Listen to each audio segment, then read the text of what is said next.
We are back for another week of solving systems of equations. So this week we are focusing mainly on solving these algebraically instead of relying on graphing. But don't think that that means that you can't use Desmos or use a graph to check your answer. I would encourage you to do that anytime you need to, because it's just going to help. All right, so let's take a look. I wrote out our steps for solving by substitution. So this is what we were doing last week. But notice last week we had y equals for both equations. So they were both in slope-intercept form. This week they are not both in slope-intercept form. If you look down at our first example here, the first one is y equals 2x minus 3. So that is in slope-intercept. This one is not. We could go ahead and solve this for y just by subtracting the x to the other side, and then it would look just like last week's problems. We would set those things equal, we would solve it, everything would be great. But we don't always need to do that. So we're just going to look at some other examples this week of when they're not solved for y and what you could do. So let's look at the list of steps and then we'll follow them for this problem. Number 1, make sure at least one variable is alone in at least one equation. So we've got one variable alone in one equation, so we're good. Step 2, substitute its equivalent expression into the other equation. So here is its equivalent expression. So all we're doing is putting it in place of the y in the other equation. So it's exactly like what we were doing before, it's just the initial problem doesn't look the same, but you follow the same steps. So if I were to rewrite this bottom equation, I have x plus, I'm going to leave the y blank, equals 6. And in place of the y, I'm going to put its equivalent from the other equation. So 2x minus 3. That's it. Step 3, solve for the variable in the remaining equation. And a little offshoot here tells us that the first thing we should do is split it. Distribute. Right now there's just a 1 on the outside of the parentheses, so if I were to distribute a 1, it wouldn't change anything anyway. So I'm just going to rewrite it. This is just x plus 2x minus 3. Combine like terms. I can put together 1x and 2x's. So we've got 3x minus 3 equals 6. Move variables. I don't have to, they're already all on the left. So I'm going to move my constants to solve. So I'm going to add 3 to both sides. And I'm going to divide by 3. So I have that x is equal to 3. We could plug it in and check, and then we move on to our next step. So step 4, use the solution from step 3 to find the solution to the other variable. So this is where we take this one and we plug it in. Either one, it doesn't make any difference. I'm going to go into the top one, but you could have picked either of them and it would have done the same. So this is going to give me y equals 2 times 3 minus 3. 6 minus 3, which means y is equal to 3. All right, that means x is 3 and y is 3. So I'm going to write that answer as an ordered pair because we are specifically talking about a location on the graph where these two lines were crossing. So if you ever want to check your work, just plug that right into Desmos. I'm going to plot them just because we know how to graph, so I might as well.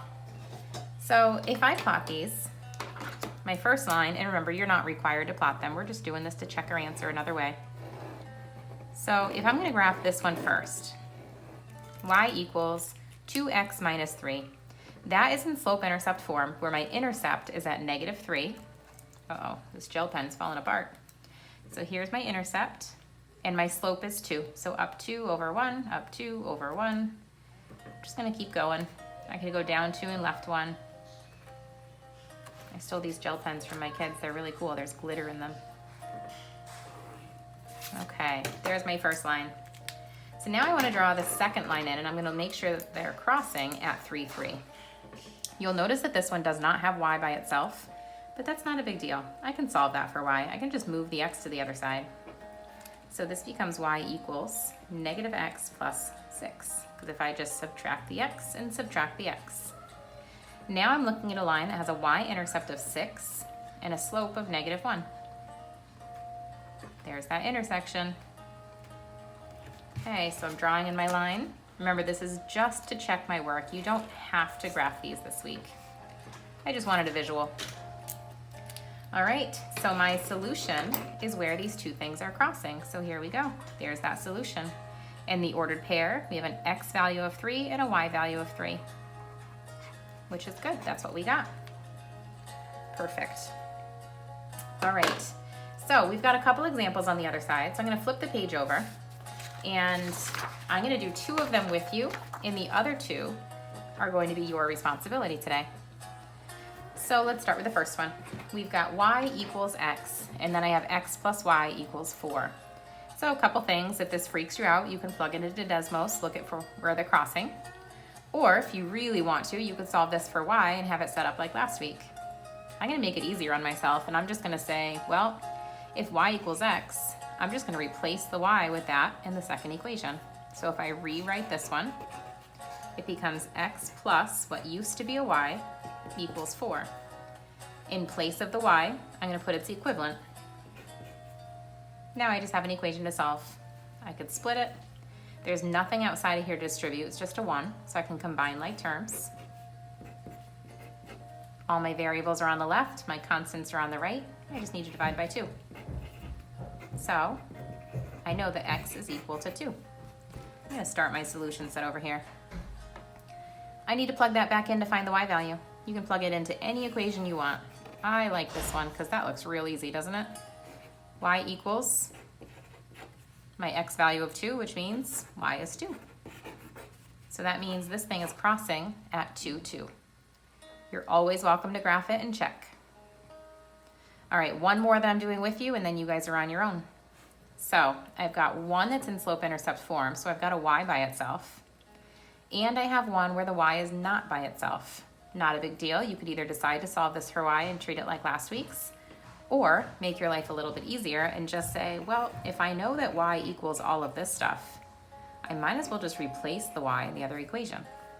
So if I rewrite the bottom one, it's going to be x minus what used to be a y equals 3. And in place of that y, I'm going to put 2x plus 5. Solving this equation, I'm going to start by separating it down the middle. Distribute if you can. This time we really do need to be careful. We've got a negative sign here, which means the -1 does need to be distributed. It looks really crazy and messy. Let me get a color for this. So that -1 needs to be distributed. It's important because it's going to change all those signs. So I'm going to have x minus 2x minus 5. Okay, now we can combine like terms. So this becomes -x minus 5 equals 3. All my variables are on the left. I'm just going to add my constant over.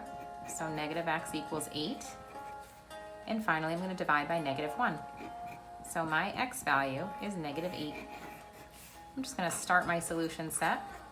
Leave a blank spot for the y because that's what I need to find next. You can plug it into either equation. I like the first one. That's what I'm going to use. So I have y equals 2 times my -8 plus 5, which means I have -16 plus 5.